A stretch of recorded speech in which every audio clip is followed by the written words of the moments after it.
전능하사 천지를 만드신 하나님 아버지를 내가 믿사오며 그 외아들 우리 주 예수 그리스도를 믿사오니 이는 성령을 잉태하사 동정녀 마리아에게서 나시고 본디오 빌라도에게 고난을 받으사 십자가에 못 박혀 죽으시고 장사한 지 사흘 만에 죽은 자 가운데서 다시 살아나시며 하늘에 오르사 전능하신 하나님 우편에 앉아 계시다가 저리로서 산자와 죽은 자를 심판하러 오시리라.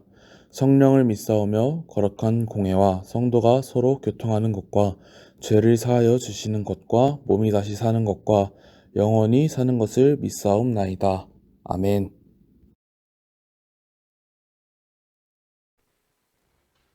꿈떡 친구들 안녕하세요. 선희쌤이에요. 오늘부터 비대면이 끝나는 기간 동안 전도사님이랑 같이 찬양을 할 텐데요. 우리 각자 멀리 그리고 각자의 자리에서 지금 예배를 드리고 찬양을 하지만 우리 이 시간 큰 소리로 주님을 위해서 온전한 마음을 가지고 다 함께 찬양했으면 좋겠어요. 첫 찬양으로 우리 다 함께 꽃들도 구름도 찬양할게요.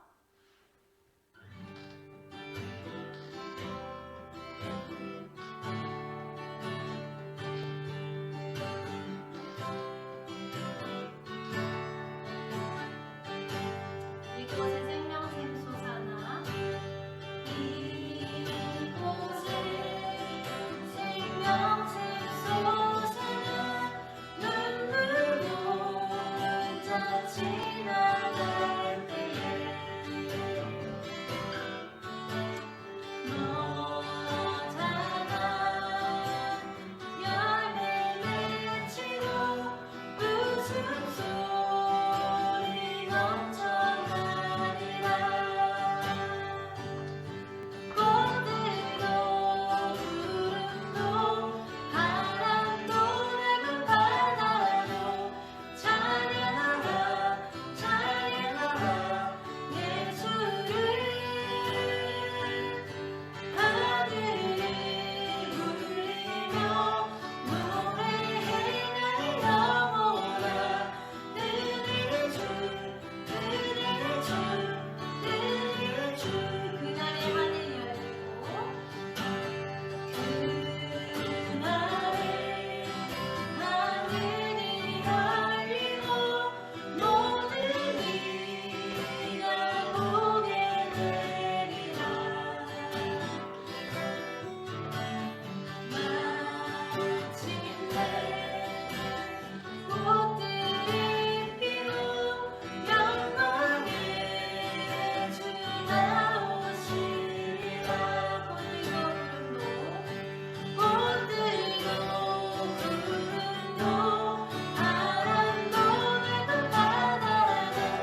사랑의 하나님 아버지, 저희가 코로나로 인해서 함께 모여서 예배드리지는 못하지만 그래도 이렇게 영상으로나마 예배드리게 해주심을 감사드립니다. 주님, 저희가 지난 한 주 동안 주님의 뜻이 아닌 저희의 마음대로 살아온 것 회개합니다. 주님 용서해 주시고 저희가 이번 한 주 동안은 조금 더 주님을 인식하면서 살아갈 수 있도록 도와주세요. 코로나로 인해 힘든 상황이지만 저희의 신앙이 넘어지고 무너지지 않도록 도와주시고 저희가 교회를 위해서 그리고 서로를 위해서 조금 더 힘써서 기도할 수 있는 그런 친구들이 될 수 있도록 도와주세요. 말씀 전하시는 전도사님께도 은혜 내려주셔서 주님의 말씀 전할 때 주님께서 더욱 힘주시고 주님의 말씀이 저희에게 들려져서 저희 아이들의 마음속에 깊이 새겨져 주님의 백성으로 잘 성장할 수 있는 그런 아이들로 잘 자라날 수 있도록 도와주세요. 하루빨리 코로나가 끝내서 저희가 다시 모여서 예배드릴 수 있는 날이 서둘러 오게 주님께서 도와주시고 이 모든 말씀 예수님의 이름으로 기도드립니다. 아멘. 오늘 함께 읽어볼 말씀은 누가복음 5장 1절에서 11절 말씀입니다. 누가복음 5장 1절에서 11절 말씀 다 함께 찾아보겠습니다. 누가복음 5장 1절에서 11절 말씀 다 찾으셨으면 우리 한 목소리로 읽겠습니다. 시작. 무리가 몰려와서 하나님의 말씀을 들을새 예수는 게네사렛 호숫가에 서서 호숫가에 배 두 척이 있는 것을 보시니 어부들은 배에서 나와서 그물을 씻는지라. 예수께서 한 배에 오르시니 그 배는 시몬의 배라. 육지에서 조금 떼기를 청하시고 앉으사 배에서 무리를 가르치시니 말씀을 마치시고 시몬에게 이르시되 깊은 데로 가서 그물을 내려 고기를 잡으라. 시몬이 대답하여 이르되 선생님, 우리들이 밤이 새도록 수고하였으되 잡은 것이 없지만은 말씀에 의지하여 내가 그물을 내리이다 하고 그렇게 하니 고기를 잡은 것이 심히 많아 그물이 찢어지는지라. 이에 다른 배에 있는 동무들에게 손짓하여 와서 도와달라 하니 그들이 와서 두 배의 채움에 잠기게 되었더라. 시몬 베드로가 이를 보고 예수의 무릎 아래 엎드려 이르되 주여 나를 떠나소서 나는 죄인이로소이다 하니 이는 자기 및 자기와 함께 있는 모든 사람이 고기 잡힌 것으로 말미암아 놀라고 세베대의 아들로서 시몬의 동업자인 야고보와 요한도 놀랐음이라. 예수께서 시몬에게 이르시되 무서워하지 말라. 이제 후로는 내가 사람을 취하리라 하시니 그들이 배들을 육지에 대고 모든 것을 버려두고 예수를 따르니라. 아멘. 우리 친구들은 정말 닮고 싶은 사람, 존경하는 사람이 있는지 한번 생각을 해봤으면 좋겠어요. 내가 나중에 어른이 되어서 우리 친구들이 나중에 어른이 되어서 정말 저런 어른이 되어야지, 저런 사람처럼 되어야지, 난 정말 저 사람처럼 될 거야, 아니 저 사람보다 더 훌륭한 사람이 될 거야, 이렇게 존경하고 따르는 사람이 있는지 한번 생각을 해봤으면 좋겠어요. 전도사님은 어렸을 때 저희 친할머니를 되게 닮고 싶어 했었습니다. 저희 친할머니는 매일매일 가족들을 위해 기도하시고 또 매일 하나님의 말씀을 읽으시고 묵상하시며 늘 하나님과 동행하는, 늘 하나님과 가까이 하는 분이셨어요. 그래서 전도사님은 나중에 커서 할머니처럼 되어야지, 할머니가 같은 어른이 되어야지 라는 마음이 들고 따르고 있었어요.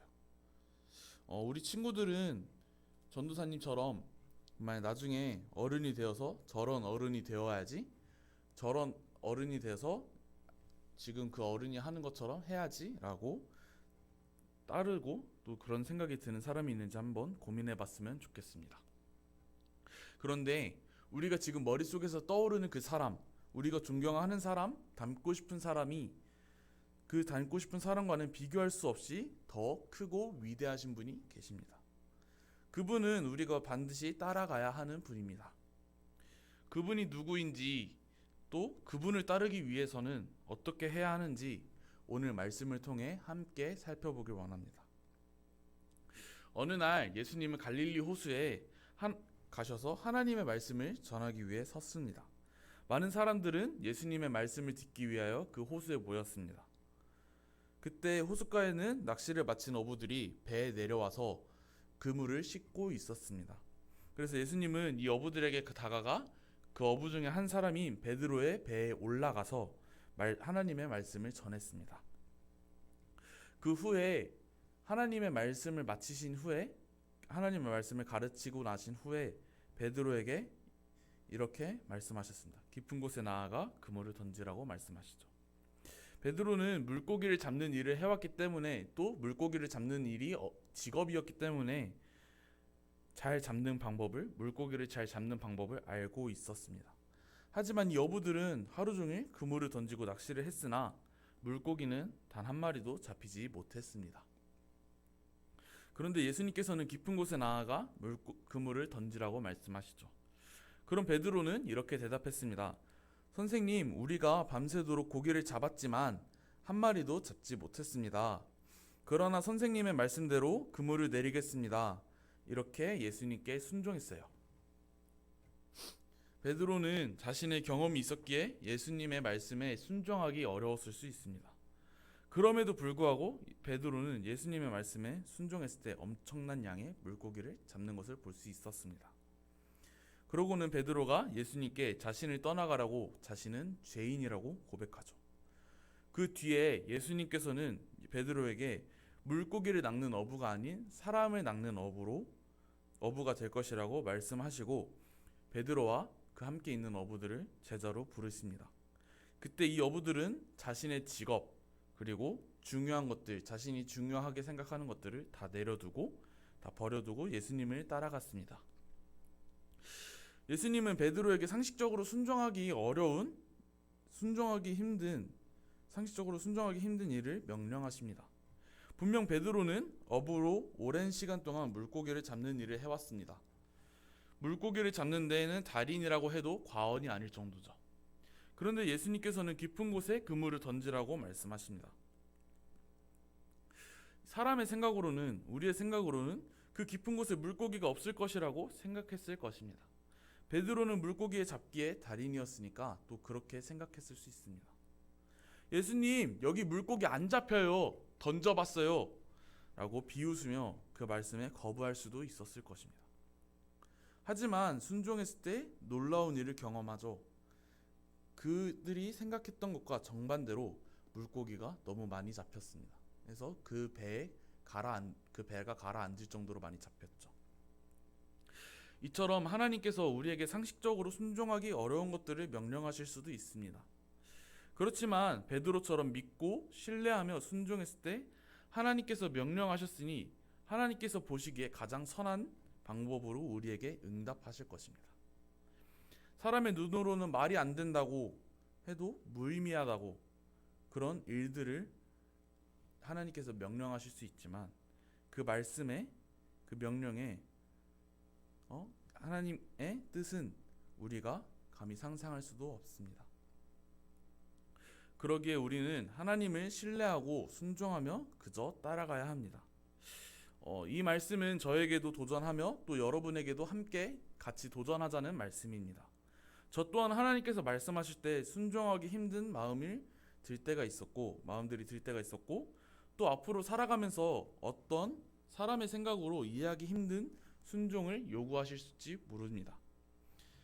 우리 친구들도 앞으로 어른이 되어가면서 하나님께서 우리의 생각으로는 도무지 이해가 안 되고 순종하기 어려운 말씀을 하실 때가 있을 것입니다.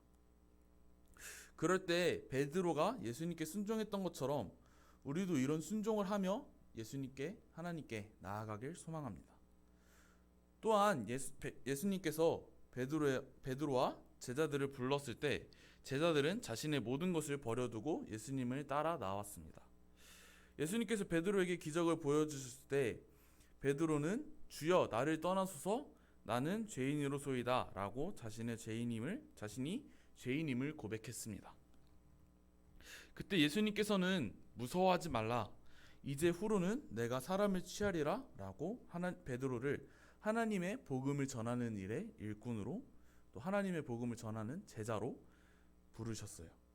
그때 베드로는 자신이 하던 일 그리고 자신의 상황들을 모두 내려놓고 바로 예수님을 따라 나아갔습니다.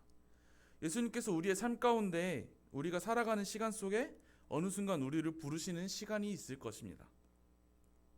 어느 순간 우리 친구들을 찾아와서 누구야, 나를 따라와라. 누구야, 내가 너에게 이런 계획이 있다. 이런 소명이 있다. 이렇게 해. 이렇게 알려주실 때가 있을 것입니다.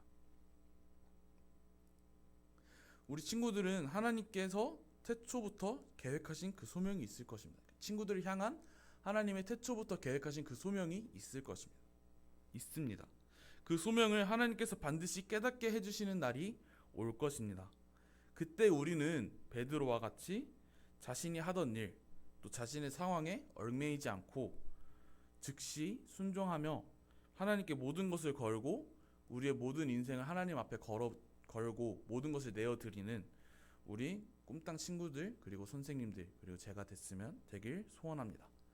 함께 기도하고 마치겠습니다. 사랑과 은혜가 충만하신 하나님 아버지, 정말 우리가 살펴봤던 오늘 말씀처럼 하나님께서 우리에게 인간적으로 정말 우리의 생각으로는 이해하기 힘들고 또 우리가 생각하기에 무의미한 일들을 명령하실 수도 있지만 그 명령 속에 하나님께서 계획하신 그 일과 하나님께서 하시고자 하시는 일은 우리가 감히 예상할 수도 없는 일들입니다. 그렇게 우리가 주님 앞에 늘 순종하면서 하나님께서 어떠한 말씀을 명령하시든 그 말씀 앞에 순종하는 마음을 가질 수 있도록 주님 도와주시옵소서. 또한 베드로처럼 하나님께서 우리를 부르셨을 때, 예수님께서 우리를 부르셨을 때 자신의 직업 또는 자신의 모든 것을 내려두고 예수님을 따라갔던 베드로처럼 우리도 예수님을 따라가고 하나님을 따라갈 때 우리의 모든 것을 하나님께 내어드리고 하나님을 따라갈 수 있는 우리 친구들 될 수 있도록 주님 도와주시옵소서. 감사드리며 예수님의 이름으로 기도드립니다. 아멘.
하나님, 정말 우리가 예배드릴 때 정말 빈손으로 오지 않고 하나님께 작은 예물 드렸습니다.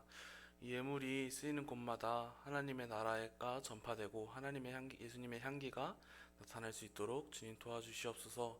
이 작은 예물을 드렸지만 우리의 모든 것은 하나님의 것임을, 예수님께서 주신 것임을 고백합니다. 우리의 예물 받아주시옵소서. 감사드리며 예수님의 이름으로 기도드립니다. 아멘.